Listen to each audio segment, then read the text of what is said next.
Something is breaking inside Iran right now, and it is not happening on a battlefield. While the world watches troop movements, missile exchanges, and diplomatic declarations, the real fracture is quieter, slower, and in many ways more consequential than any single military strike.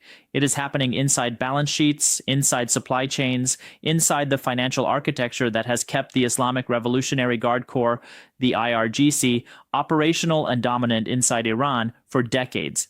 That architecture is now under pressure that some analysts are describing as structurally significant, not a temporary squeeze, not a seasonal disruption, a sustained compounding collapse of the economic conditions that have allowed the IRGC to fund its operations, project its influence, and maintain its grip over both the Iranian state and the regional proxy network it has built across Lebanon, Iraq, Syria, and Yemen. At the same time, in Lebanon, a ceasefire was announced, and almost immediately, the central actor that ceasefire was designed to constrain made its position clear. Hezbollah would not accept it. Not formally, not in practice, and within hours of the announcement, rockets were once again being launched from southern Lebanon toward northern Israel. The gap between what was declared and what was actually happening on the ground could not have been more visible. This is the story of two simultaneous crises converging at a critical moment, one economic, one military, and how they are reshaping the options available to every actor in the Middle East, including those who believe they still hold the upper hand. Let us start where the pressure is most acute, inside Iran. For years, the Islamic Revolutionary Guard Corps has operated not just as a military and intelligence force, but as a parallel economic empire. The IRGC controls significant portions of Iran's construction sector, its telecommunications industry, its energy infrastructure, and crucially, its oil export networks. These are not peripheral activities. According to multiple economic assessments conducted prior to the current escalation, IRGC-linked entities are estimated to control somewhere between one-third and one-half of Iran's broader economy, depending on how indirect ownership and front company structures are measured. This means that when Iran's economy comes under pressure, the IRGC does not simply observe from a distance, it absorbs the blow directly, and the blow being absorbed right now is considerable. The maritime pressure campaign, which has involved intensified enforcement of export restrictions, surveillance of tanker movements, and disruption of the informal shipping networks through which Iranian oil has historically reached buyers in East Asia, has not shut down Iranian oil exports entirely. It was never designed to. The objective has been something more surgical, to raise the cost and difficulty of each transaction enough that the margin begins to disappear, and to signal to buyers that the risk of continued purchasing is escalating. According to reporting from energy analysts tracking Iranian crude flows in early 2025, Iranian oil exports, which had been running at elevated levels through much of 2023 and 2024 as enforcement had softened, began to experience measurable disruption. Some estimates pointed to reductions in the range of several 100,000 barrels per day compared to peak recent levels, though precise figures remain difficult to verify given the deliberate opacity of the shadow fleet operations involved. What is clear is the downstream effect inside Iran. The rial has continued to lose value against major currencies, with black market exchange rates diverging significantly from official rates, a reliable indicator of underlying economic stress. Consumer goods have become more expensive. Businesses dependent on imported inputs, which, given the structure of sanctions, includes a very wide range of sectors, are reporting difficulty sourcing materials. And the fiscal position of the Iranian government, already strained by years of accumulated pressure, is being squeezed further at a moment when internal security costs are rising, not falling. This matters specifically for the IRGC because its institutional model depends on resources. Proxies require funding. Weapons require procurement. Personnel require pay. Influence requires the ability to deliver. When resources contract, all of these requirements remain, but the capacity to meet them does not. The result is a set of choices that the IRGC leadership, under normal circumstances, would prefer not to make. Which commitments get priority? Which proxy relationships get maintained at full capacity and which get reduced? Where does the IRGC accept diminished influence in order to conserve resources for higher priority objectives? These are not theoretical questions. There are observable signs based on open source intelligence and reporting from analysts with access to regional networks that these internal allocation decisions are already being made and that they are generating friction. Reports have emerged, and it is important to note that many of these remain partially unverified and should be treated accordingly, of tensions within IRGC leadership over strategic direction. The divide, as it has been characterized in several assessments, is between a faction that believes the current pressure is temporary and that maintaining maximum resistance posture is the correct response, and a faction that is more willing to acknowledge the structural nature of the economic deterioration and is open to exploring what conditions might allow for some form of engagement. Neither faction appears to be in a position of complete dominance, and that internal ambiguity, that absence of a clear unified strategic direction at the top of the IRGC, is itself a significant development. Institutions under this kind of internal strain do not always make their best decisions under pressure. They sometimes make their most dangerous ones. There is a specific metric that analysts watching Iran have flagged as particularly revealing: the behavior of IRGC-linked enterprises in sectors where the Guard has historically used economic leverage to enforce political compliance. When those enterprises begin contracting, when construction projects stall, when telecommunications investments are pulled back, when front companies begin liquidating assets, it signals that the resource environment has shifted below the threshold required to maintain the full scope of the IRGC's domestic economic dominance. There are indications from business and financial reporting out of Iran that some of these contractions are occurring. The full picture is not yet clear, and caution is warranted in drawing firm conclusions, but the direction of movement is visible. Meanwhile, on the other side of this strategic equation, the maritime pressure campaign has a specific and explicit objective that goes beyond weakening the IRGC in isolation. It is designed to be one component of a broader coercive framework, combining economic pressure, diplomatic engagement, and military posture, intended to bring Iran to a negotiating table under conditions that would require it to make meaningful concessions on its nuclear program and its regional behavior. Whether that framework is working in the intended way remains genuinely uncertain. Iran has not publicly signaled a change in its negotiating posture, but the logic of coercive pressure is not always visible in public statements. It tends to show up first in the private calculations of the leadership being pressured, and those calculations are, by definition, difficult to observe directly. What can be observed is that Washington has been signaling through multiple channels that it believes Iran is closer to engaging than at any point in recent years. Whether that belief is grounded in reliable intelligence or represents a degree of wishful thinking embedded in the administration's broader diplomatic strategy is a question that cannot be definitively answered from the outside. What can be said is that the conditions being created, economic deterioration, internal IRGC stress, regional proxy pressure, are the conditions that coercive diplomacy is designed to produce. Whether they produce the intended outcome or instead produce miscalculation and escalation is the central uncertainty of the current moment. Now let us turn to Lebanon, because what happened there in the past several days is not a separate story. It is the same story seen from a different angle. The announcement came from Washington with the characteristic confidence of a Trump-era diplomatic declaration. President Trump stated that Israeli Prime Minister Benjamin Netanyahu and Lebanese President Joseph Aoun had agreed to a 10-day ceasefire, effective from Tuesday at 5 p.m. Eastern Time, as a first step toward a broader peace arrangement.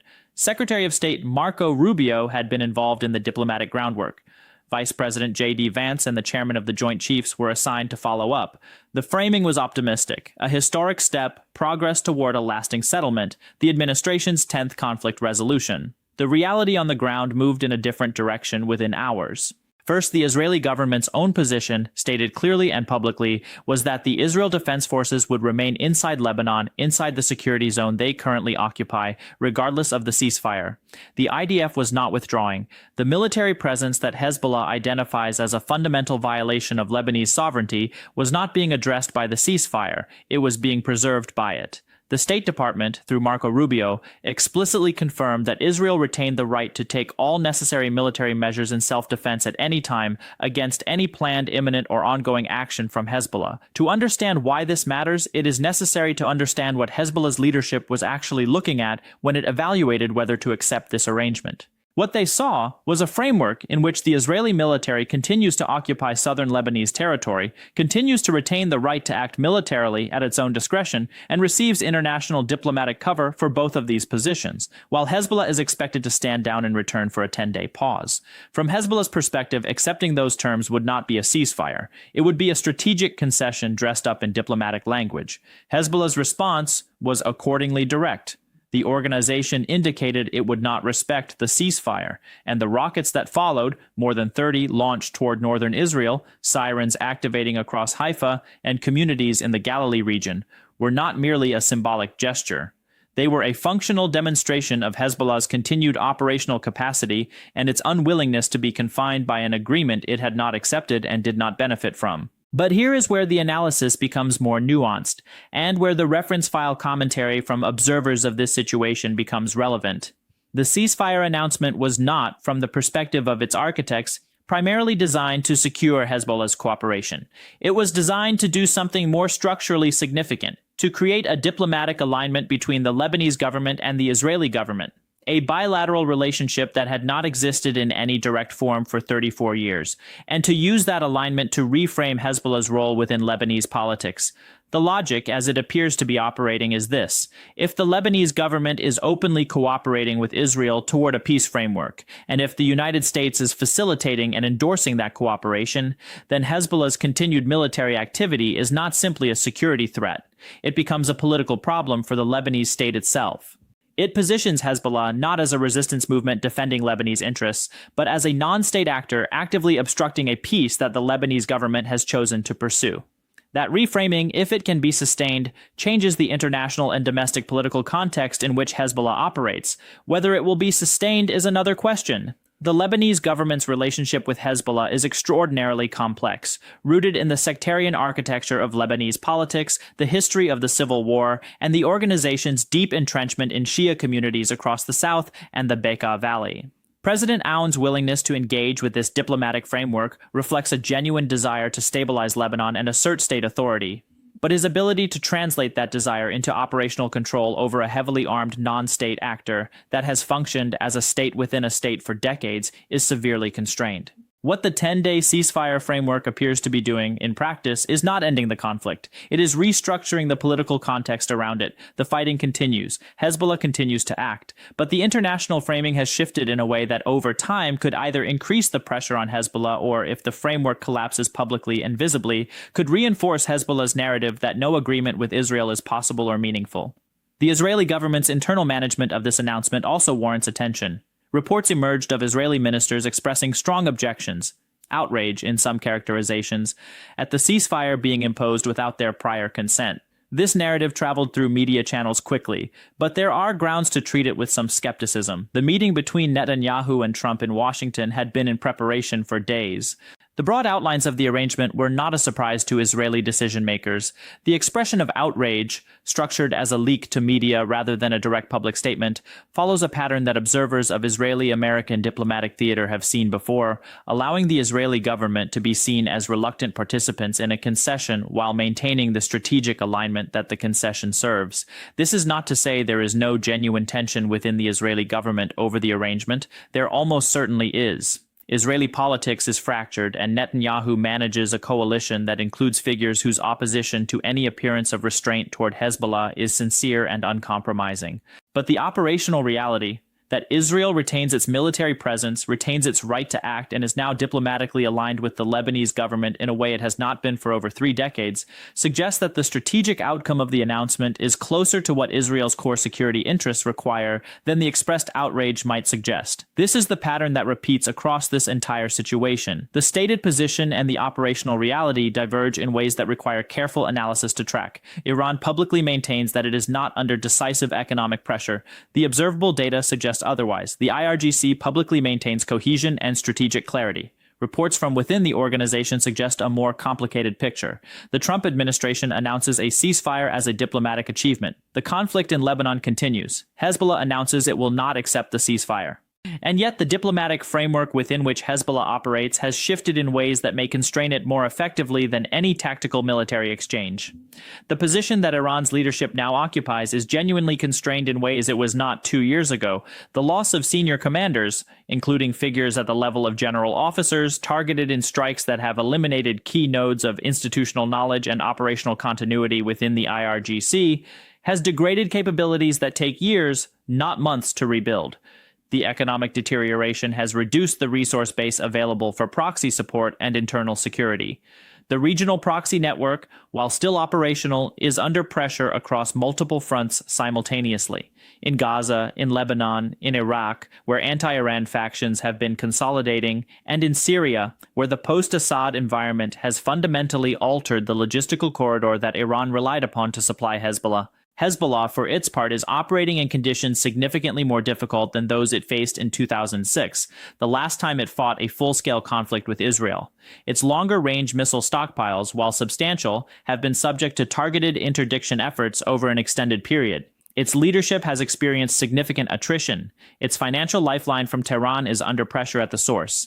The organization remains a formidable force, one that can still launch 30-plus rockets in a single barrage and sustain operations across southern Lebanon. But it is doing so from a position of constraint rather than confidence.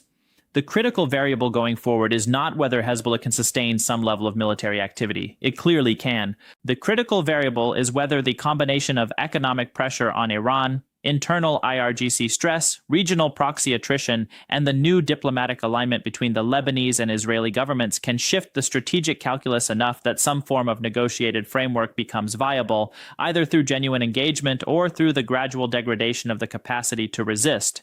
There are specific signals worth watching in the coming days and weeks. First, the behavior of Iranian oil export networks. Any further visible reduction in export volumes or any significant shift in the buyer base would indicate that the economic pressure campaign is intensifying rather than plateauing. Second, the behavior of Hezbollah's military operations. Whether the rocket fire continues at current levels, escalates, or begins to taper would reveal whether the organization is absorbing the diplomatic reframing or rejecting it entirely. Third, any signals from Iranian diplomatic channels, even indirect ones, even deniable ones, that suggest a shift in the internal debate about negotiating posture. And fourth, the durability of the Lebanese government's alignment with the diplomatic framework that Washington has constructed. If that alignment begins to fracture under domestic pressure, the strategic architecture of the ceasefire collapses with it. None of these signals will arrive cleanly, or with clear interpretation. That is the nature of a situation in which every actor is simultaneously managing internal constraints, external pressure, and the strategic imperative to avoid appearing weak while pursuing the accommodations that weakness may eventually require. What is clear, and what this moment demands that the audience understand, is that the landscape has shifted. The IRGC that enters this phase of the conflict is not the same institution it was 18 months ago. Not financially, not structurally, and not in terms of the regional assets it can reliably deploy. The ceasefire in Lebanon, whatever its limitations, has introduced a diplomatic architecture that did not exist before and that changes the political context within which Hezbollah must operate, and the pressure campaign against Iran is not easing. It is deepening across multiple domains simultaneously. The situation has not reached its crisis point, but the conditions that produce crisis points are accumulating, and the actors who still believe they can navigate this moment without making fundamental strategic choices are running out of time in which to avoid making them. What happens next will depend on whether the pressure produces engagement or miscalculation.